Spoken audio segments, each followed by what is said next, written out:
How to understand Amma? It's a typical question in the entire biography of Amma. Before the marriage and after the marriage, and even after the physical departure of the mother, the same question is standing before the followers of mother. How to understand Amma? Because she has given so many clues that unless I become manifest to you, you cannot see me at all. In the same way, unless you can identify with the power I have given to you, you cannot estimate me and you cannot understand me. And she has expressed many times, it's a doubt for me how many people have understood me really. Here, the very word really is having a very weightage in the expression. And understanding may be there. It may be peripheral, not of the depth needed to understand a particular person of such a stature.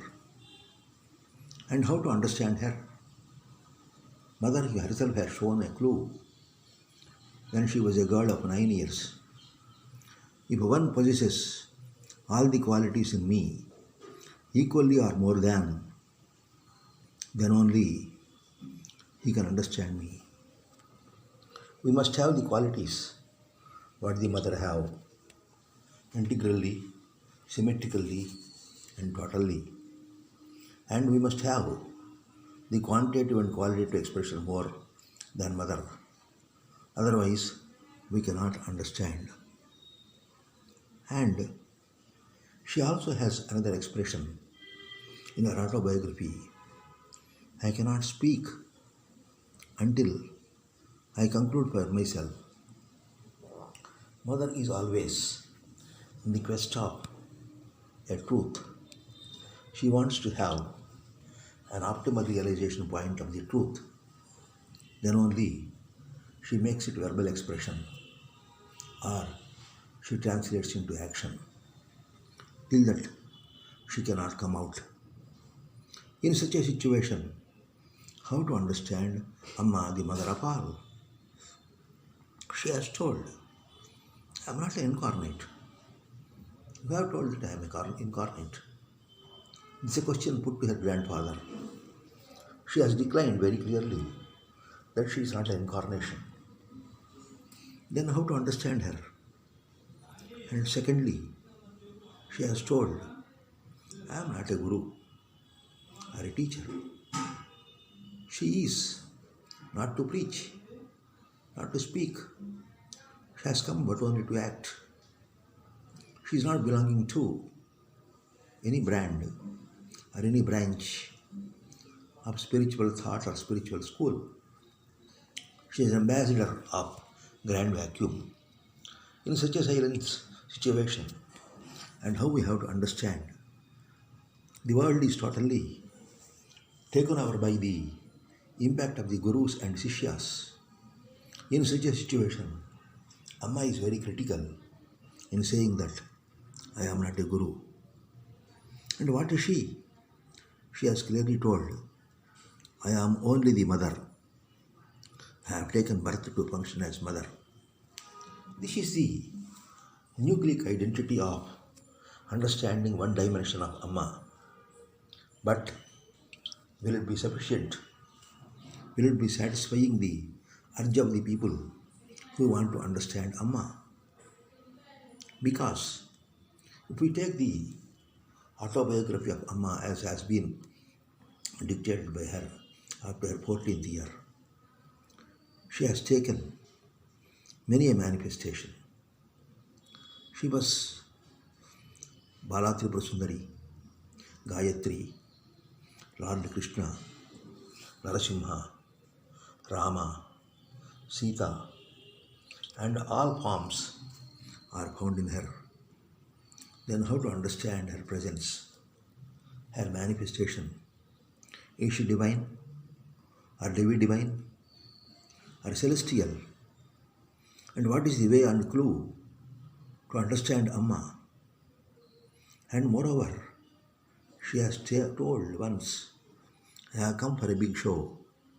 How can I go without completing that show? She has found out some ways, some method for her activity. She has come for a show. You are not in a position to understand that show. What is that show? We know so many things since primordial times, from the existence of the gods and goddesses, the people following the religions and being spoken by the prophets. The people are committed to ritual activities and prayers. They are all totally conditioned. They are all brought under serfdom of the religious thought, ritual practice, and the inspiring words of the prophets. They have no independence at all. They are spiritual slaves.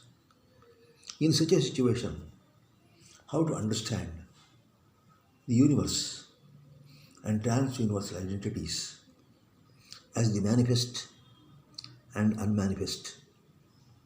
The manifest is visible, sensible, audible, and it can be articulated in our own mortal terms. But the unmanifest is transverbal, transsensory, and transcendental. It is beyond the words, beyond the thoughts, and beyond the very functional consciousness. In such a situation, how to understand Amma? She is not a reformer. She never has come for a reformation. She is not a social reformer.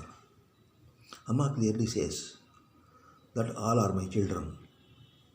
I have given birth to them and gave to their respective mothers to breed them up and bring them up. In such a situation, she is founding no mistake with the things. And moreover, Mother has another future dimension, beautiful dimension. For her, the human birth is not mandatory for realization. There is no need that one must become a human being for realizing the cosmic truth. A dog, a cat, and an ox can also realize. It is the sublimation of the universe. It is the grand glory of the universe. It is the grand silence which is pervading and pervading and which is occupying a major role. In such a situation, what is the clue to understand Amma?